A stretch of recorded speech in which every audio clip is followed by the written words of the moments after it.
आज एक नया माइलस्टोन मझगांव डॉक ने टच किया है। 2000 के ऊपर आपको मझगांव डॉक जाते हुए दिख रहा है। जी, जो रैली शुरू हुई थी 150 लेवल्स के आसपास की, अब 2000 पर आ गई है और लगातार इसका सर्किट फिल्टर भी कम होते होते गया है, बट रोज कुछ ना कुछ दिखा रहा है एक्शन। 2000 पे कुछ तो राय दे। आई एम नॉट सरप्राइज्ड, और इसीलिए मैं बोलता हूँ कि देखो, न आपसे 800 1000 में लिया जाता, न 1200 में, न 1400 में, न 1600 में, न 1800 में, न 2000 में लिया जाएगा जी।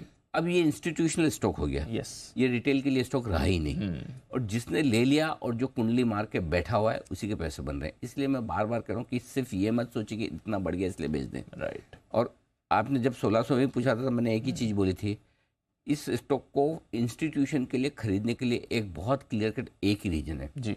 यहाँ से 10% मार्केट नॉन स्टॉप बढ़ेगा या नहीं बढ़ेगा पता नहीं, लेकिन एक ऐसी कंपनी जिसके पास 5 से 8 साल 10 साल का काम है, ऑर्डर विजिबिलिटी है, धंधा है, कैश एडवांस में लेते हैं ऑर्डर के पहले, करेक्ट, हमेशा पॉजिटिव कैश फ्लो है, वर्किंग कैपिटल पॉजिटिव है, यस सर, ठीक है, तो हमेशा कैश बैलेंस दिखेगा, मार्जिन फिक्स है, कॉस्ट बढ़ भी गई तो पास ऑन करना है, यस, मतलब ऐसा सेफ धंधा कहाँ दिखेगा, कहाँ मिलेगा जहाँ पर आपको, और ऊपर से ऑर्डर विजिबिलिटी इतनी बढ़ गई है क्योंकि सारे के सारे मेक इन इंडिया में और डिफेंस के सारे यही बनाए जा रहे हैं।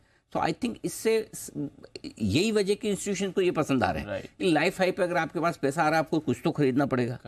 तो आप ये क्या करोगे कि भाई चलो ठीक है मझगांव डॉक खरीदे, आगे इकोनॉमी थोड़ी ठंडी हो गई, ऊपर नीचे हो गया, ग्लोबल मार्केट खराब हो गया, कम ज़्यादा हो गया, तो शेयर का भाव ही घटेगा ना, कम से कम कंपनी का बिजनेस तो नहीं जाएगा, कुछ नहीं असर होगा। करेक्ट, करेक्ट, पैसा तो बनाएंगे। करेक्ट, 2000 हो गया, भाव घट के 1500 आ गया तो इंस्टीट्यूशन और ले लेंगे। तो ये जो ऑर्डर और बिजनेस की विजिबिलिटी है और गवर्नेंस इशू है नहीं, सरकार की कंपनी है, इस वजह से ये स्टॉक काफी तेजी से भागा। इनके भागने के पीछे वजह ही है, और इसलिए मैं बोलता हूँ न आपको 800 में बेचना था, न 1200 में, न 1600 में, न 2000 में।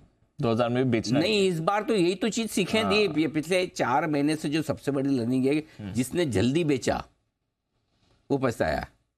करेक्ट, पहले हमेशा आप ऊपर खरीद के पछताते थे, बाद में जब तेजी आती जल्दी बेच के दुखी होते थे। इस बार अपने सीखे यही हैं कि जल्दी बेचना नहीं है, जल्दी बेचना नहीं है। अगर मझगांव का क्वालिटी है स्टॉक, अगर जो क्वालिटी स्टॉक आपके पास है तो हड़बड़ी में बेचना चाहते हैं, रखिए ना। करेक्ट, ऐसे तो हर भाव में आपको लगेगा बहुत बढ़ गया, तो इसलिए प्लीज होल्ड करिए। अच्छी क्वालिटी के स्टॉक को बेचने की हड़बड़ी जल्दबाजी बिल्कुल नहीं करनी। बिल्कुल होल्ड करिए, जल्दबाजी मत करिए बेचने के लिए। 2000 पर भी यही राय आ रही है। मझगांव डॉक पर डेज हाई पर ट्रेड कर रहा है आपके लिए स्टॉक।